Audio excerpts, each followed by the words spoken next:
Le coaching est une relation structurée, de courte ou moyenne durée, entre deux personnes et visant à l'amélioration de la performance professionnelle de la seconde. Se déroulant entre pairs, entre supérieurs et subordonnés, ou entre un coach de métier et son client, le coaching est aujourd'hui une industrie concernant des dizaines de milliers de personnes dans le monde.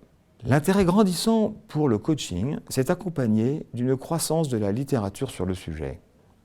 Cette littérature a dans l'ensemble démontré les bénéfices de la pratique, aussi bien pour ceux qui s'y adonnent que pour leurs employeurs.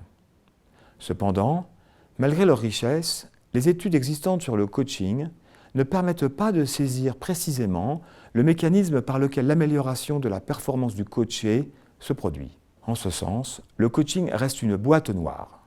Les tenants et les aboutissants du coaching sont bien documentés, mais son fonctionnement interne reste une énigme. Notre étude lève le voile sur l'intérieur de la boîte noire du coaching.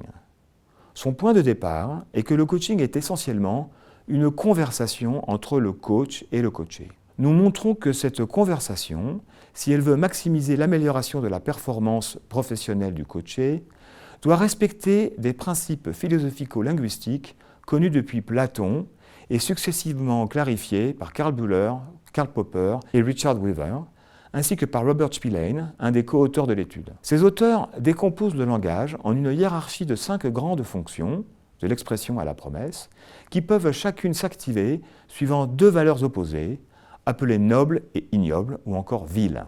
Par exemple, il est possible de répondre à une description noble, c'est-à-dire vraie, tu es en retard, par une expression ignoble, c'est-à-dire insincère, je croyais que la réunion commençait plus tard. Ce modèle linguistique indique que le coaché améliorera sa performance professionnelle s'il accepte, au cours de la conversation, de faire des promesses responsables à lui-même et à son coach. Ces promesses requièrent un langage noble, fait d'expressions sincères, de descriptions vraies, d'arguments soutenant l'autonomie et de conseils visant à la coopération. Au contraire, une conversation ignoble, c'est-à-dire reposant sur des expressions insincères, des mensonges, des arguments fallacieux et des conseils intéressés, ne pourra qu'aboutir à des promesses irresponsables et partant ne permettra pas le développement professionnel du coaché. Plus généralement, dans la vie en général, comme au travail, un langage ignoble ne peut que mener à une vision déformée de la réalité, favoriser les mauvaises décisions et renforcer les sentiments de dépendance et de désespoir. Le remède à ce genre de maladie, comme le disait déjà Platon, c'est le langage noble.